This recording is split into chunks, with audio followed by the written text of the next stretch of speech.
Amigos, ya se aprobó en el Senado de la República la reforma al Poder Judicial y esto es un punto importante de análisis porque podemos decir que es la primera etapa de la conclusión del conflicto que había entre los dos presidentes de los dos poderes que intervenían, tanto el Poder Ejecutivo con la iniciativa que propuso y que el Legislativo la respaldó, y el Poder Judicial, que en términos de análisis podemos decir que había intervenido para oponerse a la promulgación de lo que fue la propuesta del presidente López Obrador, y en este caso Norma Piña mostró la debilidad política que no tenía en el sentido de entender los tiempos políticos, ya que si no se echa abajo en los 31 congresos estatales que se va a discutir en la reforma del Poder Judicial, y que más adelante por errores de procedimiento también este mismo poder pueda echar abajo lo que se aprobó en el Senado de la República y en 17 de estos 31 estados estatales donde se va a discutir la misma,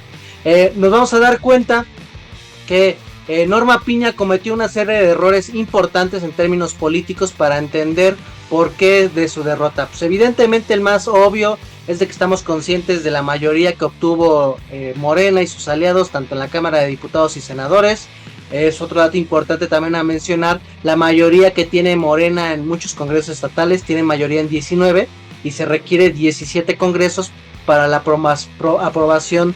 más adelante en el Diario Oficial de la Federación de la prolongación de la dicha reforma. Y pues evidentemente también la sombra que tiene la figura y la popularidad y la aceptación que tiene en términos de sociedad la administración y la figura de López Obrador.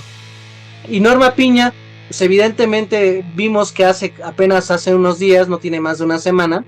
presentó una propia iniciativa de reforma al Poder Judicial, en donde no hace un reconocimiento de las principales problemáticas que se han señalado por parte del oficialismo, de la problemática que tiene el Poder Judicial. Sí aborda temas importantes, por ejemplo la parte de la mala administración de justicia inicial por parte de las fiscalías, de los ministerios públicos, pero no aborda temas de fondo, por ejemplo la lógica de decir que ellos hacen un reconocimiento que prácticamente el 48% de los integrantes del Poder Judicial a nivel federal son de relaciones familiares, es decir, 46% de los integrantes de este poder a nivel federal tienen relaciones familiares trabajando propiamente en sus equipos, es decir, magistrados, jueces,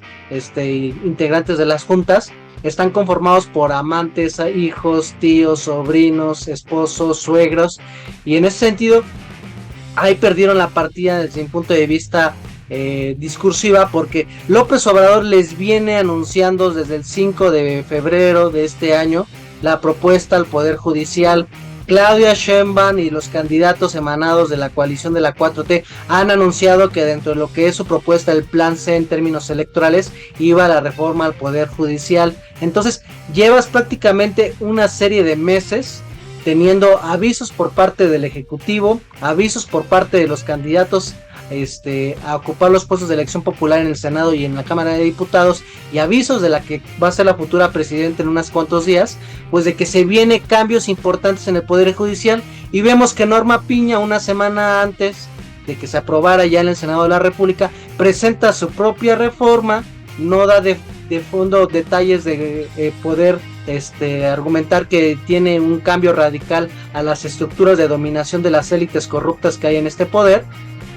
Y otra cosa, lo saca su propuesta ya una vez que la Cámara de Diputados ya había dado la aprobación. Entonces esa es la lógica de que no tienen el timing político. También otra lógica es de que no tuvieron el apoyo y respaldo de la sociedad, de los sectores populares, porque pues evidentemente ante los medios de comunicación se te ponía la gran lucha por la democracia y la república, pero la realidad es de que podríamos decir que no pasaron más allá de 50,000 personas las que se manifestaban de manera constante, cuando si nos ponemos a pensar que ese número de 50,000 o 60,000 personas como máximo se manifestan, pues nos vamos a dar cuenta que en realidad no pasa más allá de los trabajadores sindicalizados e integrantes del Poder Judicial, que son 56 más o menos, simpatizantes ciudadanos que van a ver, y los estudiantes de Derecho de algunas universidades, pero que en la realidad política no han entendido históricamente cómo es la lucha de la presión social. Si ustedes recuerdan, cuando se manifestaban los trabajadores de Luz y Fuerza, cuando se manifestaban los trabajadores, cuando se manifestaban en defensa de la soberanía energética, o una serie de movimientos sociales que protestaban, por ejemplo, la parte del esclarecimiento de la justicia de los estudiantes desaparecidos de los 43 de Ayotzinapa, pues nos vamos a dar cuenta que las últimas manifestaciones es ese grupo sectorial laboral que no tiene conocimiento y cercanía con lo que es la lucha y los movimientos de presión política. Entonces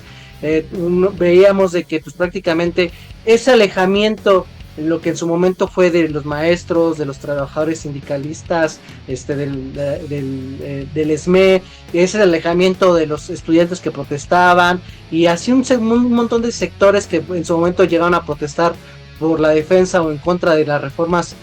que les perjudicaban a sus derechos, pues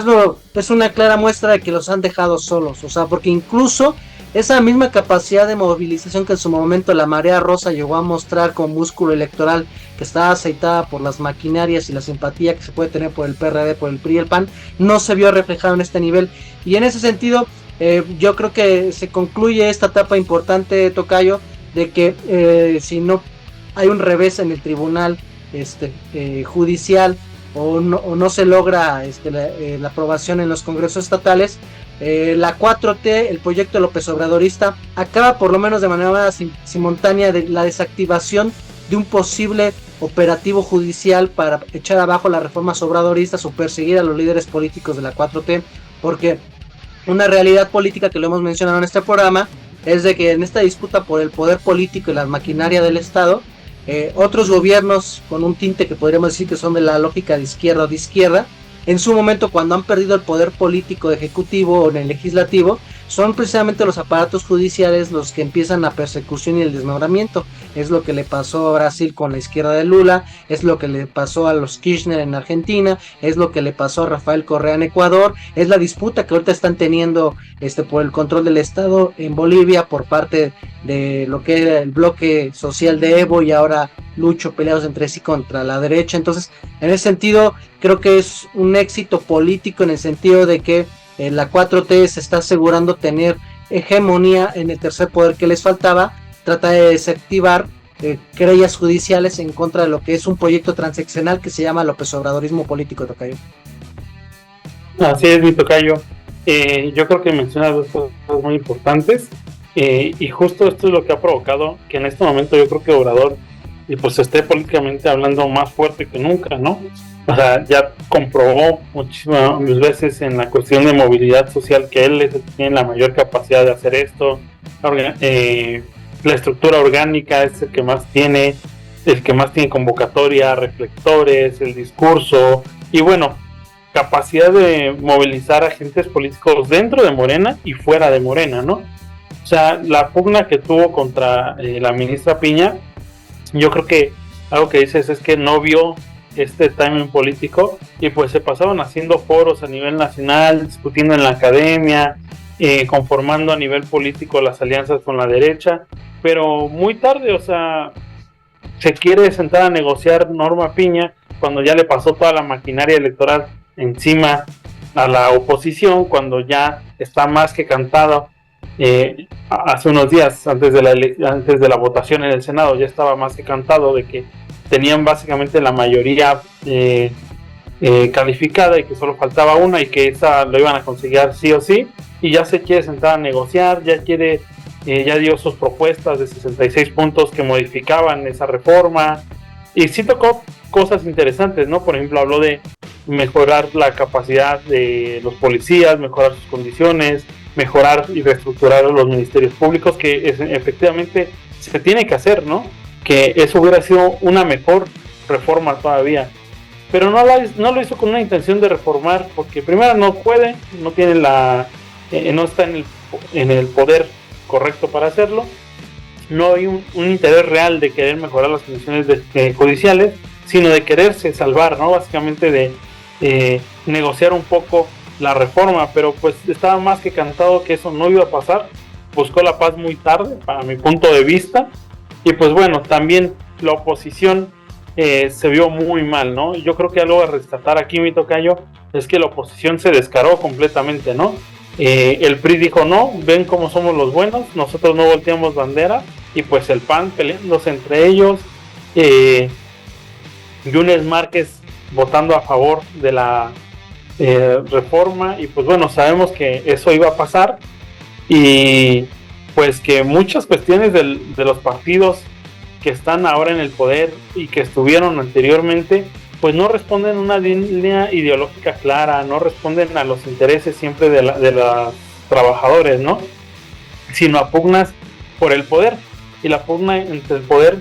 por el poder se dan en fracciones muy pequeñas de la población, se dan en grupos minúsculos de la población, y que pues se descararon, ¿no? Básicamente, muy cañón, mi tocayo, y pues finalmente